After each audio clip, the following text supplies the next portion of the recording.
ముందుగా వేదిక టీవీ ప్రేక్షకులకు స్వాగతం. వేదిక టీవీ చేపడుతున్న సర్వే ఏదైతే ఉందో ఇది కేవలం ప్రజల అభిప్రాయం మాత్రమే. వేదిక టీవీ అభిప్రాయం కాదు. నిజాన్ని నిర్భయంగా ప్రజలతో మాట్లాడి చర్చించడానికి వేదిక టీవీ ఎల్లప్పుడూ కృషి చేస్తుంది. ఇందులో భాగంగా రంగారెడ్డి జిల్లా ఇబ్రహీంపట్నం మార్కెట్ యార్డ్కి రావడం జరిగింది. మరి ఈ మార్కెట్ యార్డ్లో చిరు వ్యాపారస్తులు అలాగే రైతులు మరి ఇక్కడ కూరగాయల వినియోగదారులని మరి రేవంత్ రెడ్డి గారి పాలన విధి విధానాలు ఎలా జరుగుతున్నాయి, మరి కాంగ్రెస్ హయాంలో రేవంత్ రెడ్డి గారు ప్రవేశపెట్టిన ఈ 6 గ్యారెంటీలు కానీ సంక్షేమ పథకాలు కానీ లబ్ధిదారులకు ఏ విధంగా లబ్ధి చేకూరుతున్నాయి, మరి అలాగే గతంలో కేసీఆర్ గారి పాలన ఏ విధంగా జరిగింది అన్న విషయాన్ని ఇక్కడ ఉన్న ప్రజలతో మాట్లాడి వాళ్ళ యొక్క అభిప్రాయం తెలుసుకునే ప్రయత్నం చేద్దాం. రిపోర్టర్ కార్తిక్ గౌడ్, వేదిక టీవీ. నమస్తే సార్. నమస్తే సార్. మీ పేరు సార్? కొమరే. ఏం చేస్తుంటారు సార్? వ్యవసాయం, రైతు. సీఎం రేవంత్ రెడ్డి గారి పాలనలో వ్యవసాయదారులకు ఎలా ఉంది, దానిపైన మీ అభిప్రాయం ఏంటి సార్? ఒక్కటేసారి భారతదేశ చరిత్రలో మాఫీ చేసిండు రేవంత్ రెడ్డి. 2 లక్షల లోపున్నాయి మొత్తం. 1,000 తక్కువ కానీ బస్సు పేరు ఇచ్చిండు. కరెంటు 200 యూనిట్కి పెరి ఇంకెన్నో పథకాలు పెట్టబోతుండో. ఇప్పుడే 15 నెలల్లో చేయలేదని ప్రతిపక్షాలది కరెక్ట్ కాదు. రాష్ట్రాన్ని అప్పులకూడు బతికి చేసిపోయిన కేసీఆర్ అసలు పావంకే పరిమితం అయిపోయిండు. అసెంబ్లీకే వస్తాడు. ప్రతిపక్షంగా నిలదీయాలి. ఎక్కడ బడ్జెట్ ఏంది కథ అనేది రాకుంటే పోయిండు. మంచిగా అవుతుంది. అప్పులు చేయలేక వాళ్ళు తట్టుకోలేక తెల్లంగా నిద్రపోతలేరు.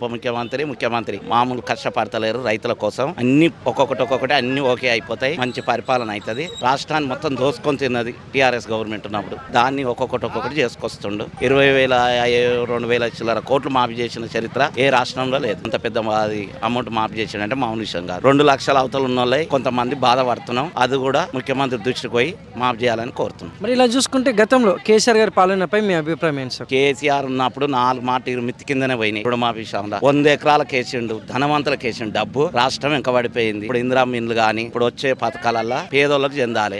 ఉన్నోనికే చేస్తే అది కరెక్ట్ కాదు. పేద ప్రజలకు వెళ్ళాలి. పేద ప్రజలకు న్యాయం జరగాలి. భూస్వాములకు ఏదున్నా చేయొద్దు. ఇప్పుడు సన్న బియ్యం మన ఉగాది నుంచి సన్న బియ్యం కూడా ఓకే అయినాయి. బీపీటీ బియ్యం మంచిగా పేద ప్రజలు మంచిగా అన్నం తింటారు. మంచిగా బస్సు, గ్యాస్ అన్ని బస్సు కూడా కరెంటు అన్ని మంచిగా వస్తున్నాయి. ఇంకా మంచిగా చేస్తాడు రేవంత్ రెడ్డి. ఇప్పుడు ఒక్కొక్కటి అన్ని మంచిగా చేస్తాడు. మీ గ్రామం మండలం ఎక్కడ?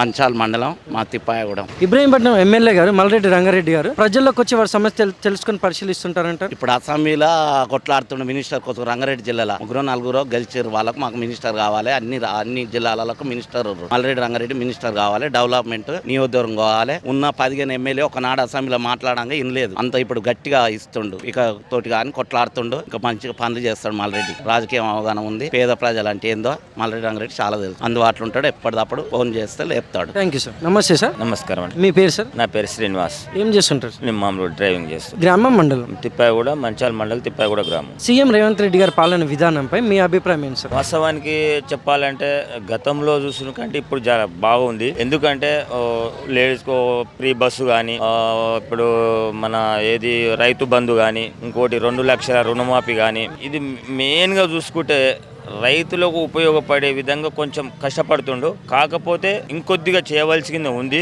దానికి ప్రత్యేకంగా చొరవ తీసుకుంటుండు. పేదల పట్ల చొరవ తీసుకున్న విషయంలో నెంబర్ 1గా రేవంత్ రెడ్డి నిలుస్తారని మేము అందరం ఆశిస్తున్నాం. ఎందుకంటే ఇప్పుడు కళ్యాణ పథకం కానీ, ఇప్పుడు ఏది ఆరోగ్యశ్రీ విషయంలో కానీ అన్నీ ఓకే అయినాయి. ఇంకా ఏంటంటే వీరు అనుకున్నట్టు అదే రుణమాఫీ అంతే వేస్తుండు కాబట్టి ఇంకా ఎక్కువ వేయాలని ఉంది. కాబట్టి 6 గ్యారంటీలు అమల్లో కావాలని కోరుకుంటారు. కాబట్టి అది ఖచ్చితంగా చేస్తాడు.